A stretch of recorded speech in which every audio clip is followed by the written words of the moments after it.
দায়িত্বশীল পদে থেকে যদি এগুলোকে যদি না করি, এগুলোকে যদি আমরা কাউন্ট না করি, এগুলোকে যদি কগনিজেন্সে না আনি এবং শুধুমাত্র জাস্ট বলার জন্য বলা, এবং এই বলাতে তো যার জন্য বলছি ওনার কোনো লাভ হচ্ছে না। উনি থেকে কবর থেকে অভিশাপ দিচ্ছে। লিডারের মেয়ে, উনি নিজের ডেমোক্রেটিক এক্সপিরিয়েন্স, ডেমোক্রেটিক স্ট্রাগলের যে এক্সপিরিয়েন্স ওনার ভর্তি, নিজে এক্সপিরিয়েন্স করে, নিজে ওনার জীবনে ঝুঁকিতে ছিল, সবকিছু সত্য। কিন্তু উনি যে পথে উনি যাচ্ছে, ইতিহাসকে ওনাকে ক্ষমা করবেন? উনি বলতে পারেন বুকে হাত দিয়ে?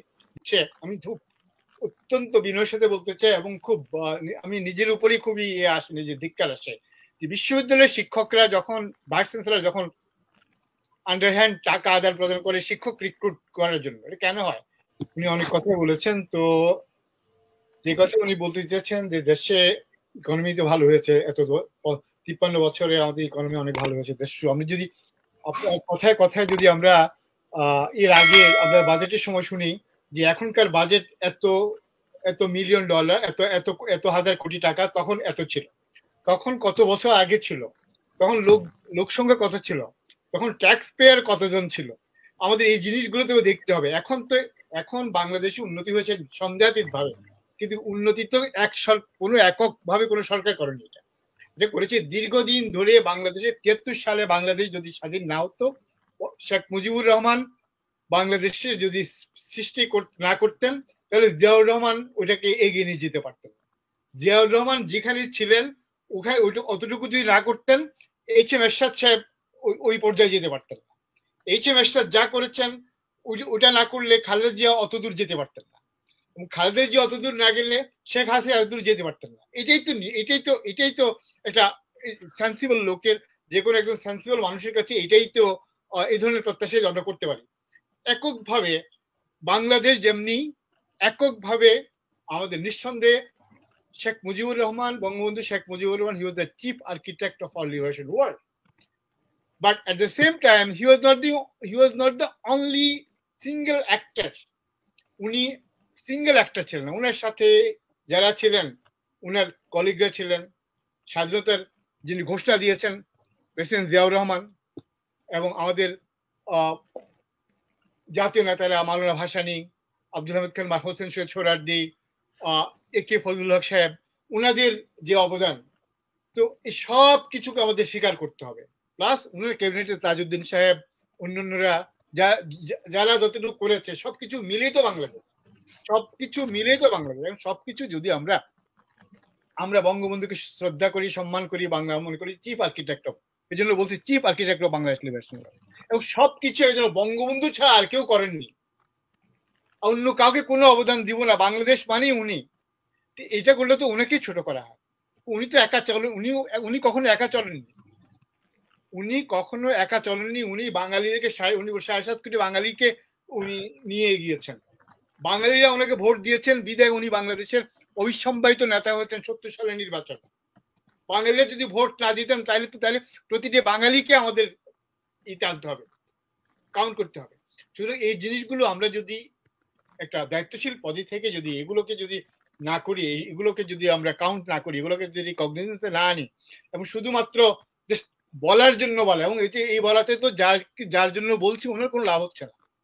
উনি থেকে কবর থেকে অভিশাপ দিচ্ছে। আমি তো এই বাংলাদেশ তো আমি চাইনি, যে বাংলাদেশ তোমরা করতে চাচ্ছ। উনি কি বলেছে কখনো? উনি তো 1970 সালের নির্বাচনের পরে বাংলাদেশ যখন 71 সালে মুক্তিযুদ্ধের পর স্বাধীন হলো, এরপরে তো উনি ইচ্ছা করলে কোনো নির্বাচন ছাড়াই যতদিন খুশি ততদিন অবিসম্বাহিত নেতা, তখন তো তার বিরুদ্ধে কথা বলার কেউ ছিল।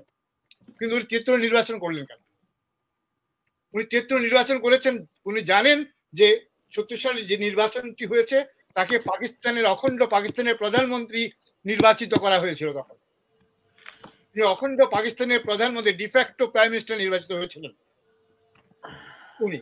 পরবর্তীকালে বাংলাদেশ যখন হলো, বাংলাদেশ তো ভিন্ন প্রেক্ষাপট, পাকিস্তান রাষ্ট্র না, সুতরাং বাংলাদেশ রাষ্ট্রের বৈধতার জন্য 73 সালে নির্বাচন দিলেন। আবার বাংলাদেশ রাষ্ট্রে একটা বৈধ রাষ্ট্রপ্রধান হিসেবে উনি আবির্ভূত হলেন এবং উনি সংসদ নির্বাচিত হলো, এবং এভাবে হয়েছে। কিন্তু এইভাবে বাংলাদেশে বর্তমানে যে সরকার চলছে 2008 অনওয়ার্ডস, এখানে তো উনি তো মাননীয় প্রধানমন্ত্রী, উনি একজন গ্রেট লিডারের মেয়ে। উনি নিজের ডেমোক্রেটিক এক্সপিরিয়েন্স, ডেমোক্রেটিক স্ট্রাগলের যে এক্সপিরিয়েন্স ওনার ভর্তি, নিজে এক্সপিরিয়েন্স করে, নিজেও ওনার জীবনে ঝুঁকিতে ছিল, সবকিছু সত্য। কিন্তু উনি যে পথে উনি যাচ্ছে, ইতিহাসকে ওনাকে ক্ষমা করবেন, উনি উনি বলতে পারেন বুকে হাত দিয়ে যে যেভাবে আমি চলছি, যেভাবে কাজগুলো করছি, কাউকে ইয়েতে না এনে, কনফিডেন্সে না এনে, কাউকে কনসাল্ট না করে, নিজে যেভাবে ইচ্ছে ওভাবে ইলেকশন করবে। যে পথে আমার এক শিক্ষক ছিল হার্ভার্ডের graduate, doctor Humayun Kabir sir, বেঁচে আছেন কিনা আমি জানি না এখনো, যদি বেঁচে থাকেন, যদি শুনেন উনি খুশি হবেন স্যার। স্যার বলতেন একজন, তিনি নিজে যে পথে হাঁটেননি, তিনি অন্যকে ওই পথে পথ দেখাচ্ছেন। উনি নিজে যে পথে, আমাদের বাংলাদেশে আমাদের একটা সেটেলমেন্ট, বাংলাদেশে দীর্ঘদিন ধরে আমরা আওয়ামী লীগ বিএনপি উভয়ের শাসন দেখেছি, কেউ কাউকে আমরা বিশ্বাস করি না, একজনকে কেউ বিশ্বাস করি না, এবং একজনের সাথে সম্পর্ক এত খারাপ, দাকুমড়া সম্পর্ক। এই অবস্থাতে উত্তরের জন্য আমরা অনেক সংগ্রাম আন্দোলন করে আমরা একটা কেয়ারটেকার সরকার আমরা স্থাপন করেছি, এবং ওইটার নেতৃত্ব ছিল শেখ হাসিনা। ওই সরকারটি হঠাৎ করে 2008 নির্বাচিত, ওই সরকারের অধীনে উনি নির্বাচিত হলেন, এরপরে উনি এটাকে বাতিল করে দিলেন। এরপরে এই সেটেল ম্যাটারকে আনসেটেল করাতে যে সমস্যাগুলো হলো, এগুলো বিরোধী দল কোনো অবস্থাতে ওনারা অধীনে নির্বাচন করবে না, কারণ বিরোধী দল জানে যে উনি এই সিস্টেমটা করেছে জোর করে ক্ষমতা আসবে, সবাই জানে। এবং এটা তো মূল সমস্যা তো আমাদের ওখানে। এই কথাগুলো আপনি বলছেন, আমরা বলি না, সবাই বলছে, বলতে বলতে সবাই জানে বাংলাদেশের সমস্যাগুলো, বিশেষ করে আমাদের লেভেলে সবাই জানে কোন সমস্যা। বাংলাদেশের সমস্যা হচ্ছে একটি গ্রহণযোগ্য নির্বাচন। একটি গ্রহণযোগ্য নির্বাচন, আমি বলবেন যে এটা একমাত্র গণতন্ত্র না, এটা একমাত্র গণতন্ত্র না, তবে এটা হচ্ছে গণতান্ত্রিক পথে হাঁটার জন্য প্রথম এবং প্রধান স্তর।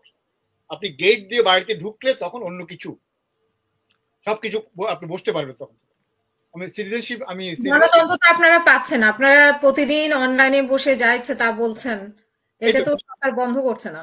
বিষয়টা হচ্ছে আমার বাংলাদেশে, আমি তো বলছি বিদেশ থেকে আপনার চ্যানেলে, আমার বাংলাদেশে যারা বসে কথা বলছে, ওরা তো ওরা সেলফ সেন্সর করছে নিজেকে। ওরা জানে যে কথা বলে ওখান থেকে ওনার নাম কি, হাবিবুর রহমান হাবিব সাহেব, উনি একটা টক শো থেকে কথা বলে যাওয়ার সময় ওনাকে অ্যারেস্ট করে জেলে নিয়ে গেছে। এই যে কথা বলাটা কতটা নিরাপদ, যেটা আপনারা বুঝতে পারছেন, আমি বুঝতে পারছি বাংলাদেশে। কিন্তু বিষয়টা হচ্ছে, আমি তো পলিটিক্যাল অ্যাক্টিভিস্ট না, আপনি উনিও পলিটিক্যাল অ্যাক্টিভিস্ট না, উনি বিদেশে থাকেন, আমরা কথা বলছি, আমাদের জাস্ট একটা লেভেলে কথা বলছি, ইটস ওকে। কিন্তু বিষয়টা হচ্ছে একজন লোক বাংলাদেশে থেকে একজন পলিটিক্যাল অ্যাক্টিভিস্ট কথা বলতে পারছে, তাহলে এত হত্যা কেন, এত গুম কেন? এভাবে আমরা দেখেছি মেম্বার অফ দ্য পার্লামেন্ট, ওনারা তো মানে যেটা বলে সরকারের পক্ষ থেকে, যে সরকার তো বলতে দিচ্ছে কতগুলো টেলিভিশন হচ্ছে, প্রতিদিন লাইভ প্রোগ্রাম হচ্ছে, প্রতিদিন পলিটিক্যাল প্রোগ্রাম হচ্ছে, তারপর একটা সময় থেকে অনলাইনে শুরু হয়েছে, আমাদের মতো বহু প্ল্যাটফর্ম তৈরি হয়েছে, সব জায়গায় পলিটিক্যাল কথা বলা হচ্ছে, তারপরেও কোথায় গণতন্ত্র নেই সেটাই হচ্ছে। ম্যাডাম আপনি যদি দেখেন যে এতগুলো টেলিভিশন, অনেক টেলিভিশন চ্যানেল আছে, আপনি দেখেন এই চ্যানেলগুলো কার?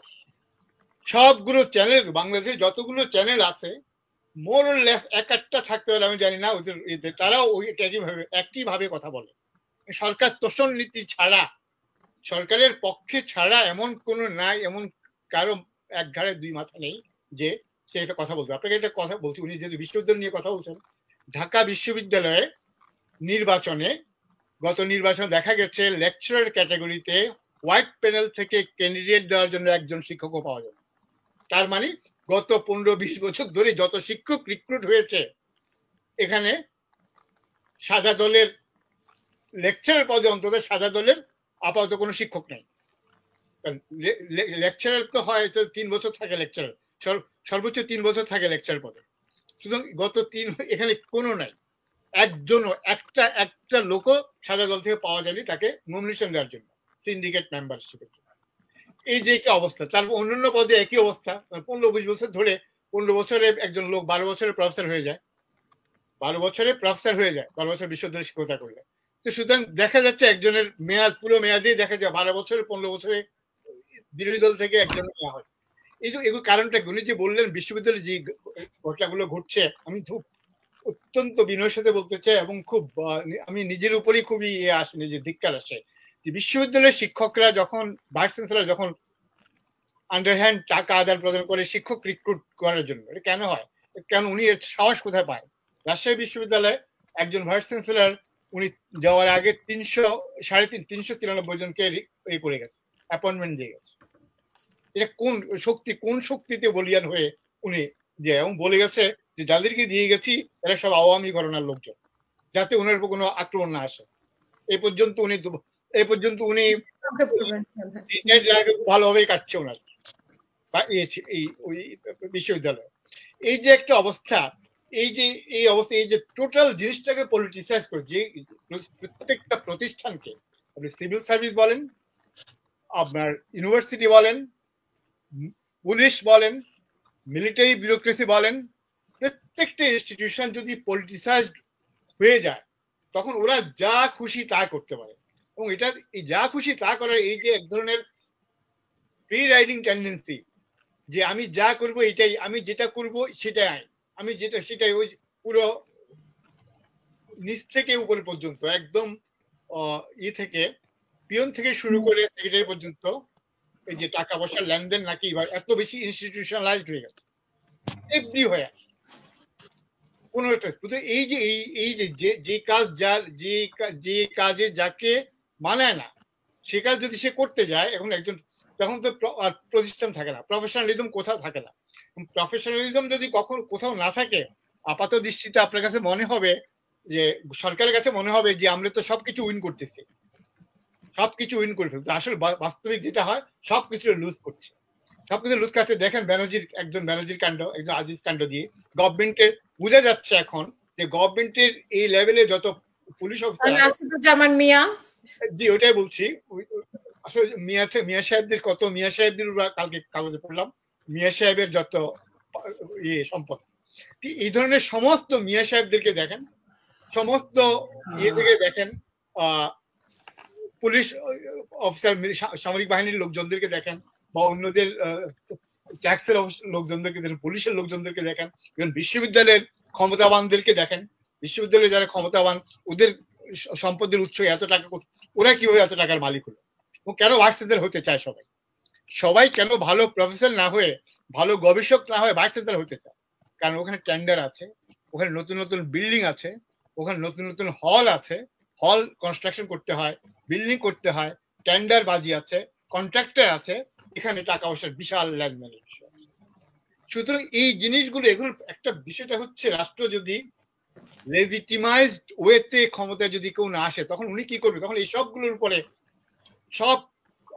সবগুলো অঘটন ঘটক প্রতিবেশী যারা, ওদের উপর তাদেরকে নির্ভর করতে হয়। তখন চোর চট্টা গুন্ডা বদমাইশ গুলো সবকিছু তখন সবকিছু চুষে খায়, সবকিছু। অসংখ্য ধন্যবাদ জগরুল ভাই। এই নিয়ন্ত্রণ থেকে মুক্তির একমাত্র উপায় হচ্ছে দায়িত্বশীলতা, অ্যাকাউন্টেবিলিটি, এবং সেটা শুরু হতে হবে একদম পলিটিক্যাল লেভেল, সর্বোচ্চ জায়গা থেকে, একদম প্রেসিডেন্ট, প্রধানমন্ত্রী থেকে। আমরা একটা নির্বাচিত সরকার চাই, যে উনি আমাদের মাননীয় প্রধানমন্ত্রী আরো 10 বার ক্ষমতা আসুক নির্বাচনের মাধ্যমে, জনগণ যদি ভোটে, আমি তাকে সবচেয়ে আগে স্যালিউট করবো, অ্যাপ্রিসিয়েট করবো। It is Democratic norm. অন্যকে, এবং এটাও আমি করবো যে ওনাকে যদি কেউ ভোট না দেয় তাহলে যিনি আসবেন তাকে আমরা অ্যাপ্রিসিয়েট করবো। এটা তো গণতান্ত্রিক সৌন্দর্য। এরপর উনি আবার আসবেন, এরপর উনি আবার ভালো কাজ করে আবার ক্ষমতায় আসবেন। এটা যদি না, উনি যদি মনে করেন যে আজীবন আমি ক্ষমতায় থাকবো, আজীবন চিরস্থায়ী বন্ধ, এটা দেশ, জাতি এবং আমাদের সবার জন্য এটা কলঙ্কের, লজ্জার, অপমানের, এবং বাংলাদেশকে রক্ষা করতে হলে এই অবস্থা থেকে আমাদেরকে বেরিয়ে আসতে হবে। আপনাদের প্রচুর ধন্যবাদ।